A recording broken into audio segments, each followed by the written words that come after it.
On a quiet street, where everything looks the same, there's a story you may not expect. A story about loyalty, love, and the kind of waiting that never gives up. But this is not just the tale of a dog. It's the story of every broken heart, every promise left unfulfilled, and the hope that someone, might come back.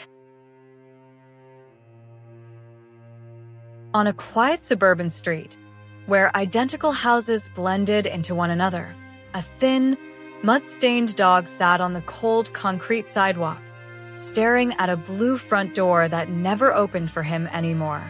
Neighbors passed by without noticing how long he had been there. Hours turned into days. Rain soaked his fur. The sun burned his skin. Yet he never moved far. That house was the last place he remembered being loved. And even after being thrown away, he believed, somehow, that love might come back. His name used to be Max inside that house. He once slept on a soft rug and followed a little boy from room to room. He remembered mornings when the kitchen smelled like toast, and evenings when small hands wrapped around his neck in tight hugs. Max had been there when the family was happy, when laughter filled the rooms and doors slammed only because someone was running late, not because they were angry. To Max, this wasn't just a house. It was his whole world. But slowly, things changed. The voices inside grew sharper. Arguments lasted longer. The boy cried more often, and the adults stopped laughing. Bills piled up on the kitchen table. Max didn't understand words like foreclosure or debt, but he felt the tension in the air. He felt it when no one had time to play with him anymore, when his food bowl wasn't filled on time, when he was scolded for things he didn't do. One afternoon, Max was loaded into the car. At first, his tail wagged. Car rides usually meant parks or visits to familiar places. But this ride was quiet. No music, no talking, just clenched hands on the steering wheel and eyes fixed straight ahead. When the car stopped near the blue house, Max jumped out happily, thinking they were home. The door shut. The engine started. The car drove away. Max stood frozen, confused, ears perked, waiting for the car to turn back. It didn't. He ran after it until his legs hurt, then turned around, heart pounding, and walked back to the house. Surely this was a mistake. Surely they would come back. People don't just leave family behind. At least, that's what Max believed. What Max never knew was that the family didn't leave him because they stopped loving him. They left because life crushed them faster than they could keep up. The parents were separating. The house was being sold. They were moving into places that didn't allow pets. In their panic, fear, and selfish desperation, they convinced themselves someone else would take Max in. They told themselves he was just a dog, not realizing that to Max, they were everything. Each night, Max curled up near the doorstep, flinching at every sound, lifting his head whenever footsteps came close. Sometimes he thought he heard the boy's voice. Sometimes he dreamed of warm hands and laughter. Hunger gnawed at him, his ribs showing more each day, but he refused to leave. To Max, leaving meant giving up, and dogs don't give up easily. Days passed, then weeks. Rainstorms soaked his body. Cold nights made his joints ache. Still, Max stayed. He positioned himself where the door would open first so they'd see him right away. So they'd know he never stopped waiting. His loyalty wasn't loud or dramatic. It was quiet, patient, and heartbreaking. People began to notice. A woman walking her dog slowed down one morning, her heart sinking at the sight of him still there. She had seen him before. Yesterday. The day before that. Always in the same place. Always staring at the same door. "He's been here for days," someone whispered. Another neighbor left a bowl of water across the street, afraid the homeowners would complain. Max drank, then returned to his spot, eyes fixed on the door, as if saying, "I'm still here.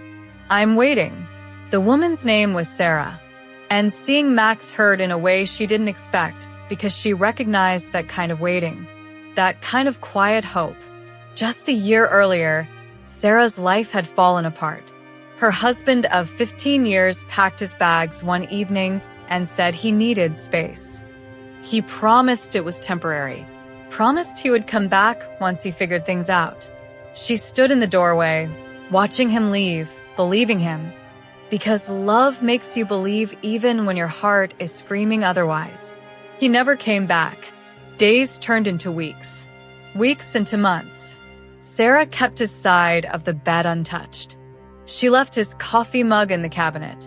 She replayed every conversation, wondering what she did wrong. The silence in the house was unbearable. At night, she lay awake staring at the ceiling, listening to the ticking clock, feeling like something inside her had been abandoned. Depression wrapped around her slowly, quietly. Friends checked in less. Smiles became harder to fake. She worried constantly about money, about the future, about growing old alone. Some mornings, getting out of bed felt like lifting a weight she wasn't strong enough to carry. She understood what it meant to wait for someone who wasn't coming back. So when Sara saw Max sitting there day after day, something broke open inside her chest. She wanted to help, but fear held her back. She was barely holding herself together. How could she take care of another broken soul when she felt so empty herself? Still, she left food nearby. She talked to him softly when she passed. Max never approached her. He only looked at her briefly, then turned back to the door. His loyalty was still elsewhere. One night, a storm rolled in, fierce and unforgiving. Thunder cracked the sky, rain flooding the sidewalk. Sara couldn't sleep. The sound of rain against her window pulled her thoughts back to Max. She imagined him shivering, alone, still waiting. The thought made her chest ache. She grabbed a blanket, put on her coat, and ran outside. Max was curled into himself, soaked, trembling, too weak to stand. Sara knelt beside him, her hands shaking as much as his body. "Hey, it's okay," she whispered, tears mixing with rain. She expected him to pull away, to snap, to be afraid. Instead, Max lifted his head and looked at her. His eyes weren't angry. They weren't scared. They were tired and still hopeful. That look shattered her. She wrapped him in the blanket and carried him to her car. Max didn't resist, but as she drove away, he cried softly, pressing his nose against the window, watching the blue house disappear. Sara cried too, not just for Max, but for herself, for everything they both lost. At home, Max paced, confused, pawing at the door, waiting to be returned. Sara sat on the floor beside him, whispering reassurances she wasn't sure she believed herself. "You're safe," she said. "You're not alone." That night, neither of them slept much. The days that followed weren't easy. Max barely ate at first. Loud noises made him flinch. He waited by the door constantly. Sara understood. Healing doesn't happen overnight. Some wounds take patience. Others take love. As weeks passed, routines formed.